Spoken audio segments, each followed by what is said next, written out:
the volcano in a volcano.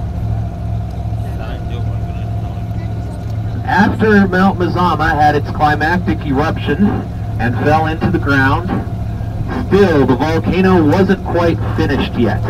It had a series of smaller eruptions that formed 4 smaller volcanoes within the expansive caldera. Caldera is what geologists call this big hole that's left behind when a mountain collapses. It's Spanish for cauldron. So the 4 smaller volcanoes formed within the caldera. Wizard Island, the largest of these, rose to the point that it's 760 feet higher than the present lake level, and it's 1 mile across. The other smaller volcanoes are now underwater. But for all its geologic intrigue, the island may be more interesting still to a biologist. First, we notice the trees. We have mountain hemlock, Shasta red fir, and a few others growing on the island. And what about animals? Are there animals on the island? How many people vote yes? How many people vote no? All right. Well, yes, there are animals on the island, but there's no regular population of large animals. But you will find newts and toads and salamanders and ground squirrels and pikas and mink. Animals. Indeed. And garter snakes. Now, well, a mink has no problem swimming over here, but how would creatures like ground squirrels and pikas get to the island? Anyone have any ideas?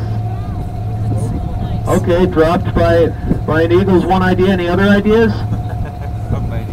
Walked over ice. Any other ideas? Underground. Aha, excellent. What we think is the most likely explanation is that at some point in the past there was a prolonged drought. Remember, Skell Channel we just passed through is only 30 feet deep in places. So during a drought, Wizard Island probably became Wizard Peninsula. And the animals just walked or slithered over, then the water level rose and they were stuck on the island. The garter snakes on the island are of particular interest to a biologist.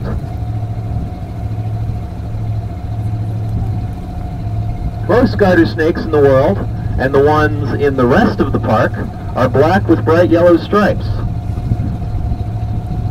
But the snakes on the island are different. Their yellow stripes have faded out. Their body is basically pure black.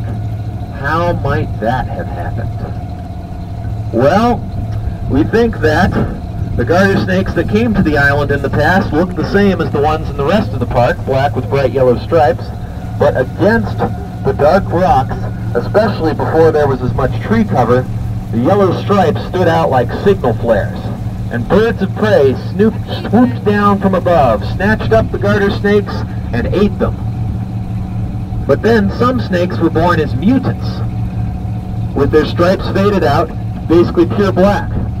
Those snakes blended in, they camouflaged with the rocks. The birds didn't see them. So those snakes lived long enough to make baby snakes, in a case of biological evolution.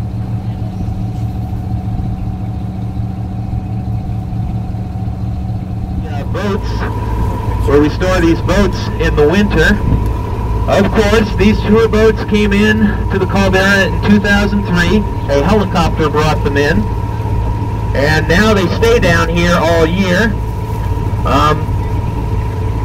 In the winter, we store them on the island where there's less avalanche danger. And of course, you may see some Homo sapiens on the island from the Wizard Island drop-off tour. There's a trail that goes up to the crater on top of Wizard Island. On top of the island, you'll find a proper volcanic crater, nicknamed the Witch's Cauldron, and it is 330 feet wide and 90 feet deep.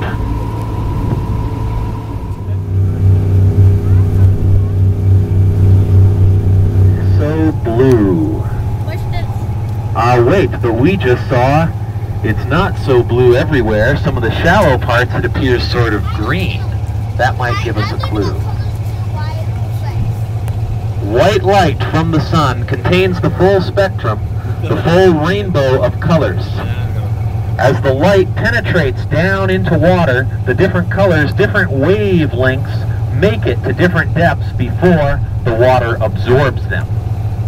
Red gets absorbed quickly at the surface. Yellow penetrates deeper. Green penetrates deeper still. And in clear water, blue penetrates the deepest.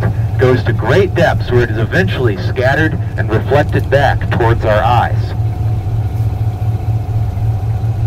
So this lake is so blue because it's both extremely deep and extremely clear. In a shallower lake, and in the shallower parts of this lake, we see light reflecting off the bottom.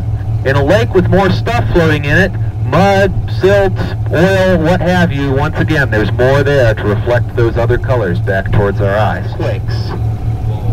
And this, here up ahead of us, this shelf was made by an earthquake, effectively, sometime probably around 6,000 years ago. There was a big earthquake out here that caused the rocks to crack and break from up above and make a huge landslide and fall down lower and form this shelf. And now on top of that shelf, the lower part has all the lush greenery on it. On top of it we see snow. Was anyone here surprised to see snow in July? I bet some of us were.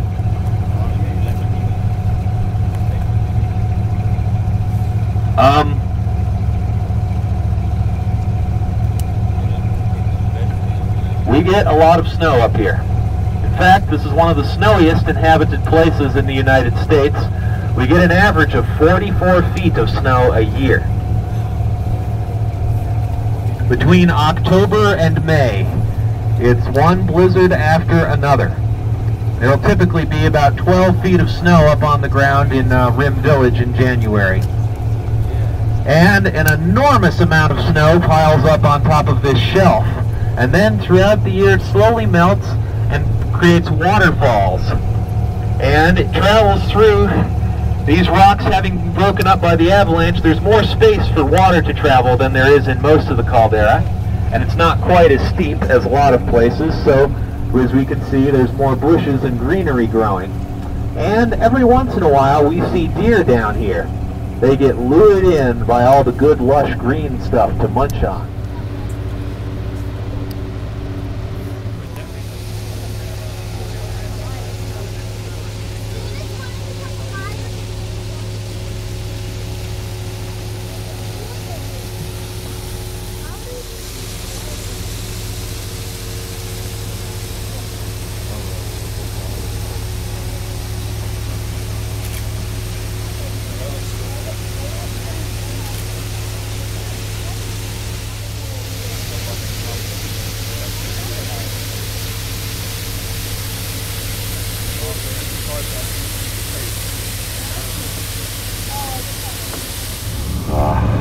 Our boat moves onward.